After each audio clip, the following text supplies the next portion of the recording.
Not all reading content is created equal. Different reading materials come with their own unique challenges as well as benefits, especially when it comes to how easy they are to learn from. Today we will go over different types of reading content, the differences in difficulty they present, how easy they are to use for creating flashcards and looking up words, and how to choose the right content for your level. Let's first cover the different types of reading materials and their unique benefits and challenges. Probably the easiest reading materials available in any language are what are called graded readers. These are stories or dialogues that have been especially designed for learners and are intentionally written with a limited amount of vocabulary. Graded readers come in different levels or grades based on the number of unique words they contain. The easiest graded readers are one of the only types of content that are accessible to total beginners. Some are accompanied by images or audio recordings, which can make them even more comprehensible. The downside is that most graded readers are not very interesting for adults. They're written to be easy to understand above everything else. They tend to be quite short and are also relatively expensive. Another option is children's stories. Like graded readers, those are simpler than normal books and thus more accessible to beginners. The issue with children's books is that they tend to use very rare words that rhyme or have certain phonetic qualities. Think Little Miss Muffet sat on her tuffet rather than sat on her chair. So you may encounter words you won't often see again. Nevertheless, children's stories can be a good next step when you feel that graded readers have become too easy or too boring for you. Comics, manga, and webtoons are perhaps the next step. As with most reading materials, they vary greatly in terms of difficulty. What makes them easier than most other forms of written media is that they contain visuals. These provide context that may help you to make sense of what you're reading. As a beginner, we recommend comics in the slice of life genre, which deal with characters in everyday situations. Whereas a science fiction series will have difficult words about space and technology, a comic about high school kids is going to be much more easy to understand. The next level of difficulty can be found in blogs, articles, and news sites. These can serve as your gateway into reading text that has neither a visual aid nor has been designed for children or for learners. Depending on the topic, the difficulty of this form of content can vary significantly. In the beginning, you should try to stick to easier topics such as the weather, food, or travel. You can then gradually branch out into more difficult topics like history, finance, or politics, depending on your own interests. The next step is full-on written works such as short stories and novels. You might initially start with short stories, but as your reading comprehension and speed improves, you can then move on to novels. If possible, it might be a good idea to read a novel by the same author as the short stories you've read, or novels that were written for young adults.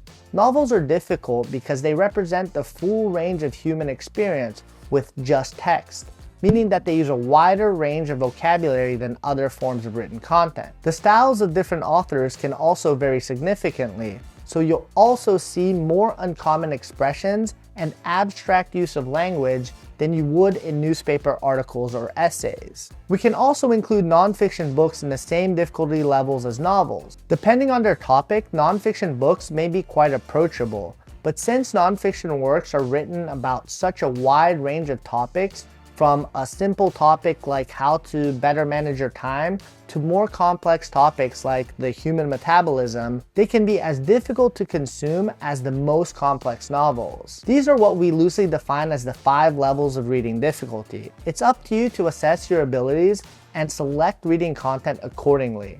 If you aren't sure where to start, pick a web page that seems interesting and parse it with Migaku. If Migaku gives it a comprehensibility score of 70 to 80%, go ahead and give it a try. If not, look for something easier. But don't be afraid to challenge yourself with content that's a bit more difficult if you find the topic particularly interesting. Another aspect to consider when choosing reading material is how easy it is to learn from. This mainly comes down to how quickly you can look up unknown words and create flashcards. This becomes less of an issue as your reading comprehension improves, but at the beginning of your journey, we recommend staying away from any reading material that is incompatible with the Migaku browser extension or mobile apps. If you can parse your reading materials with Migaku, you can look up unknown words and create flashcards with a single click, which makes reading significantly easier and faster.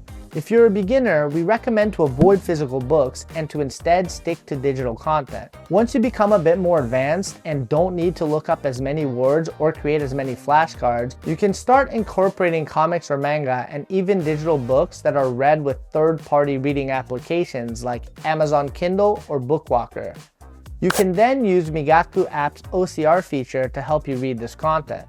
The OCR feature allows you to take pictures of what you are physically reading on another device or take a screenshot of your screen and then convert those images into text, which you can then read with Migaku and look up words and create flashcards just as with other digital content. It might be a bit difficult to understand how to use Migaku's OCR feature if you haven't used it before, but we've linked the video in the description below showing you how easy it is to use. Besides the general rules we just outlined, Migaku can compare the amount of words you know with the amount of words in the piece of written content to evaluate how difficult it should roughly be for you to read. With Migaku enabled, when visiting a web page with a children's story or a blog or news article, Migaku will parse that page and generate a comprehension score for that content. The comprehension score is a general metric that is created by comparing the words you know and don't know in a piece of content and predicts how well you might be able to understand the words and sentences in that piece of content. If you click the displayed difficulty rating, which ranges from difficult to excellent, you can see more detailed stats that compare your own knowledge with the content found on the page. This can help you quickly decide if a specific text is right for your level or not. This video should give you an idea of what kinds of reading materials might be accessible to you, and also show you how Migaku can help you make that decision. In the future, we hope to become able to proactively recommend content that is suitable for learners at different proficiency levels. And we also hope to offer our own graded readers directly within the Migaku platform. Now that you know why reading is important and have the information you need to find appropriate reading content, in the next video we'll talk about how to learn from that reading material. As always, if you have any questions, feel free to leave them in the comments below. Otherwise, see you in the next video.